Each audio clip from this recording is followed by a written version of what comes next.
Hi everyone, it's Felicia here checking in with you on day 2 of the Total Business Mastery Seminar. Did you know that there are 4 principles of marketing strategy? I didn't either. Watch this brand new footage where Brian explains exactly what they are and how you will become more successful once you start using them. Of ourselves. Oh yes. Sometimes I ask my business clients, I say, who sets your prices? Sometimes I have a whole room full of business owners. Who sets your prices, by the way? And who determines your market share? And who determines your profit levels? And who determines how fast you grow? And who determines the future of your business? I do, we do. No, you don't. Your competitors do. Your competition determines everything. Your competition determines your level of sales, the prices you charge, and how much money you make. I've done a lot of work on military strategy, and one of the great principles I learned in military strategy is that no strategy can be made independent of the enemy. In other words, you can't sit there and plan military strategy ignoring who your enemy is and where they are and how big they are and what their plans and intentions are. So no strategy in business can be made without thinking about your competition and who are they and what do they do and why do people buy from them and how can I get them to buy from me and how will they react if I get their customers. There's volumes of books in the libraries on this, and I've got them all. There's one book called Competitive Analysis. It's this big, by Michael Porter. It's about 600-800 pages, and it's all on the things that you have to think about to position against competition. Big stuff. You can get PhDs in marketing focused on competitive analysis. So the 4 principles of marketing strategy are these. Number 1 is your decisions in these 4 areas. Your decisions in these 4 areas determine the success or failure of your business. The first is specialization. Specialization is determining where you are going to specialize, which we'll talk about in your product or service. And I'll talk about this, I'll define it a little bit better. The second is differentiation. Differentiation is really the key to business. And they say that all business strategy is differentiation strategy. Competitive advantage is how it is that you are different and better than your competitors. Because human beings in the marketplace, customers, always want to know why should I buy from you rather than from someone else. And you'd better give me a better reason than your competitor does or I'll buy from your competitor. And it's not personal. It's just I want to get the very best deal. As a customer, I want to get the highest quality for the lowest price. You tell me why I should buy from you, why you are giving me the highest quality, the lowest price. And if your answer is better than that of your competitors, I'll buy from you. And if it's not, I won't. And it's not personal. No emotion involved. We get emotionally involved because it's our business. So differentiation is the key, is how and why and where are you different. Segmentation means looking at your market and saying, who are the specific customers in the market who value my area of differentiation and who will pay more for my area of specialization than anybody else. So in other words, in every marketplace, and they say that all marketing today is segmentation, is segmenting and identifying those customers who are most likely to buy from you the fastest. And finally, there's concentration. Once you have determined your very best market segment for what you do really well, what you do is you focus all your energies on them. So let's look at this. Specialization says this is the product, service, customer, market, or area of technology where you focus all your efforts. We also say in specialization, it can be a product or service.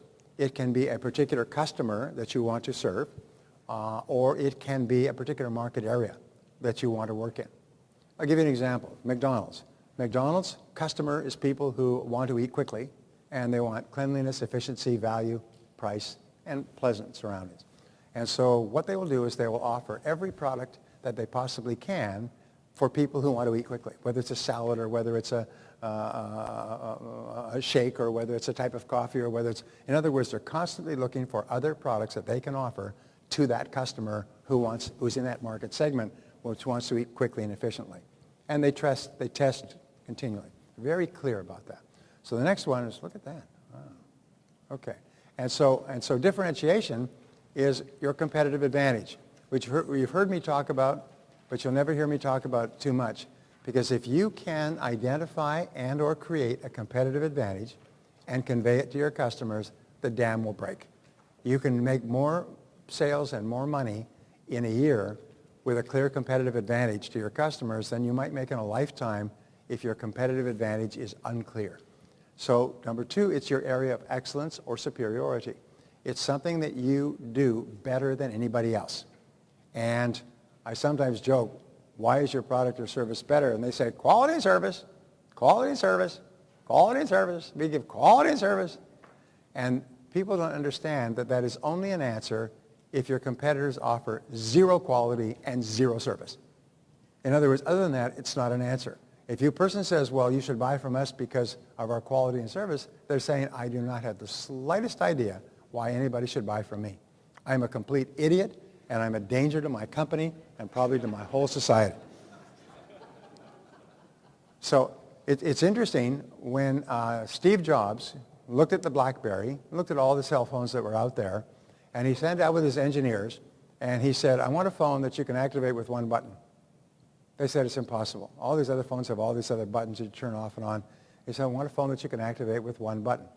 And he kept sending them back until they finally came with the one button. You activate it, put in your code, and bam, you have all your apps and you're ready to go. The game is on. One button. It's never been done before in history. Can't be done, can't be done, can't be done, can't be done. I want it done. And there's the phone. He said cell phones today should not be so darn complicated to start up, use, get around, and so on. I had a BlackBerry, and to get an app on a BlackBerry, which has far fewer than Apple, it's almost like you need an act of Congress to get a damn app. I mean, you know what I'm talking about? They're so hard. And you go to BlackBerry, and I go to Apple, which my family and my staff got me into. Within half an hour, I had 30 apps loaded. I mean, it's unbelievable. You're loading them one at a time. Whoa! And now you can float the whole world. And the stuff that's on there for apps, just the free apps blow your mind, much less the paid apps. And now you got 486,000 apps. Think about that. But they make it easy. So Apple says you come to us and it's easy. You can access everybody, anything, anywhere. And then they come up with the Apple II and they put that video model on it, whereas you can actually hold it up and you can talk by video to anybody anywhere in the world who has an Apple with the same facility. It's the most amazing damn thing. I mean, you look at it, it's almost like a kid. How can this be? So what is yours?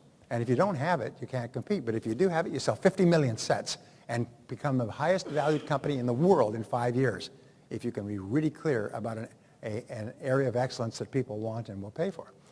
Your unique selling proposition. What is it that, and this is called your USP. Your USP is the one thing that you offer that no other competitor offers in the whole world. It's unique. What do we know about the word unique? Is that it cannot be modified. It's the only adjective that cannot be modified. You can have more, and you can have greater, and you can have greatest, but you cannot have more unique or uniquer or less unique or uniquest. You have only one word, unique. Each person here is unique. You are not uniquer. You are not the uniquest. You are unique because there's only one of you in the entire world. So therefore, what is your unique selling proposition? I've worked with people, have spent hours to identify this, and when they finally identified it, their business went up 500% in the next 12 months. They could not believe it. They went from struggling to living in a big home, driving a Cadillac or a Mercedes, because they finally found it, and then all of your advertising, all of your promotion, all of your work is focused on conveying that USP to your customers, getting it to them so that they are clear what it is. And if it's what customers want and value and will pay for, they will line up around the street. Remember when they brought out the iPad? Because of the iPhone, nobody really knew it was in the iPad, except it was going to be like a whole broad screen. It was going to have everything that a computer had. They lined up around the streets by the hundreds to lay $500 down. $500. I don't know about you, but I think $500 is a lot of money, wouldn't you say? $500? These are poor people with flip-flops and sandals and tractor caps willing to put their $500 down to get this, because they didn't know what it was, but it's going to be like an iPhone with a bigger screen, plus all kinds of other capabilities. Wow. And you know what they did? They sold 25 million of them in less than a year. 25 million of them. And they totally changed the book retailing industry. The book retailing industry, like a ship that turned over, went from basically hardcover books in bookstores. It flipped. Now 51 to 55% of all books are being purchased as ebooks, and the reason is because of the iPad. Because iPad owners are readers, and they buy an average of 200 to 300 books in the first year. And the whole market flipped, and Borders, one of the biggest and oldest bookstores in America, went bankrupt all in less than a year when the iPad was introduced. Can you imagine? I mean, we're living in pretty turbulent times Wouldn't you? Imagine a company that spent decades building was bankrupt nationwide within a year with the advent of one new technology. So, what is your unique selling proposition? Theirs is convenience. You can get everything fast, everything convenient, more convenient than anyone else. Everybody tries to compete with the iPhone or the iPad, can't do it. The Nook can't do it. The Hewlett-Packard got into it with their tablet and just quit. They just can't do it. Now, who is it? Not Samsung, but the Korean company is trying to compete and so on. But they have a unique selling proposition. So my question is, what is yours? And I'm going to ask you to answer that. What is yours? What is it that you offer that nobody else offers? Now, here's an insight. If you're offering something that everybody else sells, let's say you're a real estate agent. What's your unique selling proposition as a real estate agent if every other real estate agent with 100 miles has same unlimited access to the MLS? What is your USP? What can it be? What could it be? What should it be? Come on. Jeez. Well, the answer is yourself. Because the product is all the same. You don't even control the product. You don't even control the marketing. Everybody else can have it. So what makes top realtors, I work with top realtors. The average realtor makes about $25,000 a year. I work with an entire room full of realtors. The average income is $833,000 a year on straight commission selling. And they all started off with nothing, and they're now at the top of their field. And some of them make several million selling homes. What's the difference? Personality. Personality, preparation, punctuality, friendliness, warmth, follow-up, notes, phone calls, contact. In other words, they make a supreme effort to build a really high-quality relationship with a home buyer or home seller so that that person will never think of going anywhere else. I know because I've worked with some of these people in buying and selling my homes, and I would never buy or sell, buy or through anybody else but these people because they are so good at what they do, and every one of them started off on the street knocking on doors and dialing for dollars and made a decision that their unique selling proposition was going to be themselves. And you, as an independent business owner, can make that decision as well. Make the decision that I'm going to take such good care of my customers would never go anywhere else. I don't have to give them blandishments or discounts. I'm going to take such good care of them that they will eagerly come back to me. So number 4 is, where are you or could you be the best? Where are you or could you be the best? And this is the great question, because everybody here has the ability to be the best at something. Everybody here has the ability to be the best at something that people will eagerly pay for and tell their friends about. And your job is to figure out what it is. Your job is to figure out what it is and then do continuous and never-ending improvement until finally people say, you know, you're the best. You are really good at what you do. You are really good. Look at Lady Gaga. I saw her at the Grammy Awards as well. I don't know anything about Lady Gaga. I've never listened to a Lady Gaga song. She came absolutely from out of nowhere. She's 25 years old. She's one of the top 10 tweeted people in the history of the world. And she made last year $60 million. And where was she? Singing in nightclubs or bars 5 years ago? And she's an incredible entertainer. And there ain't nobody like Lady Gaga. You know what I'm talking about? It's unbelievable. Why? She knew what she had. And she goes to the extreme with her dress and her appearance and everything else. And she wraps it around a good voice. And just literally has taken over the world of pop music. So segmentation is, who are those customers who most appreciate your area of superiority? Who are your very best customers? You see, your best customers are really easy to sell to. They'll buy and buy again. They're happy. They like you. They come back. They bring their friends. They give you recommendations and testimonials.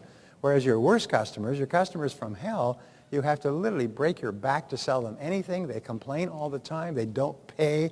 When they do pay, their checks bounce. They can stand back and bounce it to you like a basketball. So who are they? What are their demographics? What are their psychographics? The demographics are things that you can observe from the outside. Age, income, education, family formation. Psychographics are what motivates them. And this is where the future is in your business. And every person has psychographics, and they have a key psychographic. I'll tell you this in a second. How would you describe your perfect customer? I do this, by the way. I said, imagine that you were at a social or business gathering, and you're networking, and someone came up to you and said, look, I know a lot of people in this community. How would you describe your perfect customer? Don't tell me what your product or service is. I don't want to hear. Just tell me, who would your perfect customer be in terms of their wants, needs, age, education, income, position? And so you would have to describe your perfect customer without mentioning your product or service at all. person would not even know what you sold. You described the customer. This is what this person is. This is what they are. Give you an example. IBM at one time had 80% of the world computing market. 80%. Then they made some mistakes. And now they have much less. But they had 80%. They had so much that the federal government tried to break them up for 13 years. They brought antitrust suits against IBM just like they tried to break up Microsoft. Finally, Reagan came into power. They started in 1970. In 1983, was brought to Reagan's attention. They said the federal government has been pursuing IBM in $50 million, $100 million lawsuits for 13 years. And what did they come up with? People buy IBM because they really like IBM, and IBM treats them really well. They said, well, if they can't come up with something on IBM, they have to drop the lawsuit. And they said, we can't come up with anything. The antitrust is supposed to be in favor of protecting customers. IBM's customers love them worldwide. Then drop the suit. They dropped the suit after 13 years. They did the same thing with Microsoft. They harassed them and harassed them and harassed them because they weren't giving enough political contributions. That was the major reason. They weren't giving enough political contributions. Finally, after years, they had to say, why do people buy Microsoft? Because they like the product. The product is good, and it's cheap, and it's flexible, and everything. So how would you describe your perfect customer? The point I was making with IBM is IBM realized that when they first started selling the 360 mainframe in 1964, the customer was really the president of the company making a major strategic decision: are we going to put everything in our company on computers? Because everything was paper at that time, you know. And so they would have to make their presentations to the senior executives of the company and work out all the numbers and so on. But as computers became more and more popular and they started to have PCs and desktops and so on, the whole decision-making shifted to the purchasing manager of the large companies. And so they had to focus and change all of their marketing so it focused it on purchasing managers. And they learned more about how purchasing managers think and walk and talk and eat and breathe and communicate and where they're educated and the size of their family and their income and their psychographics and demographics. And they focused all of their effort on purchasing managers and became the biggest selling company in the world. 80% of the world market because they knew their customer. I hope I'm making a point here. Many people, you say, describe your customer to me without mentioning your product or service. They go, huh? Well, somebody wants it? Duh. All right. So demographics. Here are the key demographics. And by the way, if you don't know these, find out. What we do, you know how we find out? You do surveys. Ask your customers. Offer them a prize if they'll fill in the blanks. Age, gender, that's important. Income, how much do they earn? Education, how well educated are they? Occupation, what sort of work do they do? Location, where do they live, and so on. And family status. Those are the main demographic features. And you've got to be very clear, because if you change the demographics of your customer, you change your total marketing approach, your selling approach, your packaging, your product, your service, your people, and everything else. Now, your psychographics are even more important, and this is really neat, is what are their goals and ambitions? Because remember, people are motivated to buy because you offer to help them achieve a goal that they have. Or, what are their wants and needs and motivations? They are motivated to buy because they have a need for what you're selling. And what are their hopes and dreams and aspirations? Where do they want to be in the future? And can your product or service help them get there? And 4, what are their fears or doubts or worries? Here's one of the great breakthrough discoveries for me in the last few years, is there's always one reason why people will buy from you. There's one major reason, and you have to find out what it is and convince the prospect that you can give them that benefit. There's always one major fear that will hold them back. There's always one major doubt that holds them back from buying, and you must find out what that is and alleviate it. You've got to do both in every sale. What's the major reason? How does Brendan alleviate the fear of making a mistake of going to his program? How does he do that? Yes. Not only that, not only is the entire fee is refundable, he'll pay your airfare and your hotel. And he does, by the way. He'll pay your airfare and hotel for coming just to not waste your time because he's so confident in the value of his program. So in other words, he's making it a risk-free thing for you to do. What is the biggest risk that you have with Brendan's terms and conditions? That you'll really like it and won't want your money back. And you'll be out the money that you had paid because you really enjoyed it because you got your money's worth. Geez, that's a real tough downside. And number 5 is what is the problem to be solved? We call this PTBS, PTBS, PTBS, problem to be solved, problem to be solved, problem to be solved. People buy your product or service because they've got a problem to be solved, like a parrot. Problem to be solved, problem to be solved, problem to be solved. And a goal unachieved is a problem unsolved. A need unsatisfied is a problem unsolved. A pain not taken away is a problem unsolved. This is the focus of your business. What is the problem that you solve for your customers when they use your product or service? And you must know that with crystalline clarity. You know, like that in the movie with Tom, was it Not a Perfect Gentleman? You know the movie I'm talking about with Tom Cruise and not Risky Business with Jack. What does he say when he says, "Do you understand what I'm saying?" And he looks into the camera. He says, "Crystal." Right? That is what I'm saying crystal clear. He says, "It's crystal."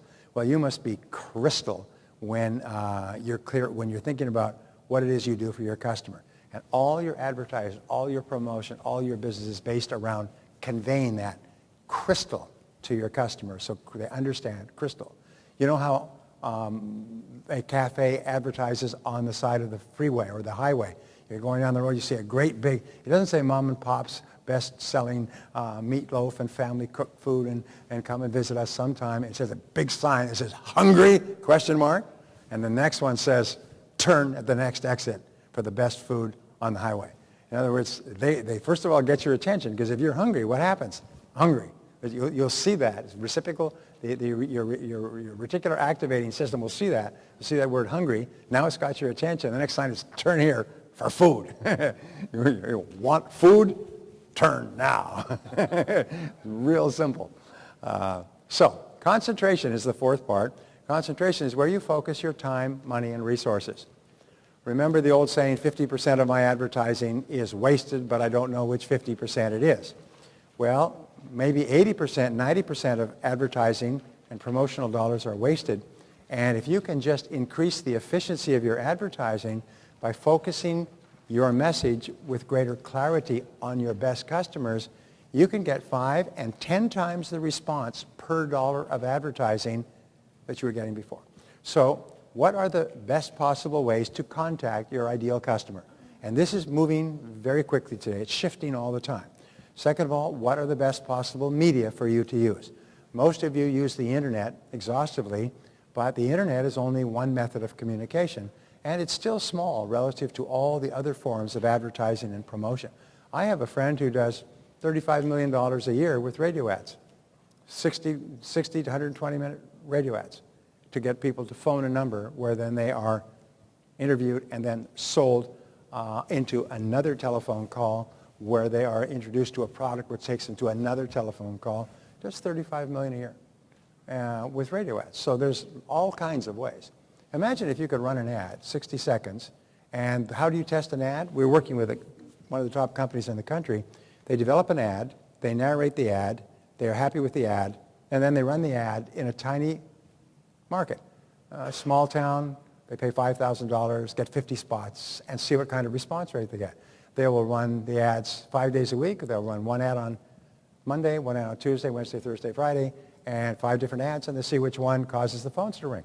And then they'll take that and they'll run it in New York. And what works in Podunk is going to work in New York at 100 times the scale. In other words, they debug the system, get a nice ad. And what if you could have an ad that would cause qualified people to phone you all day long?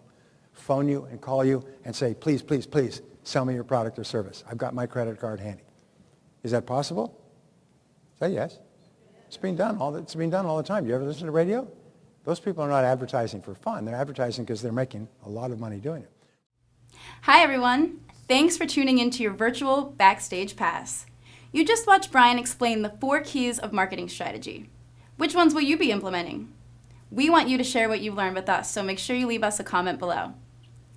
This concludes our Backstage Pass for Day 2 at the Total Business Mastery event, but if you want to see what happened over the past 2 days and get live streaming access to Day 3, click the Get Virtual Access Now button below. We've got great new segments to share with you on the 3rd and final day of your Total Business Mastery Backstage Pass, so please make sure you stick around, and we'll see you then.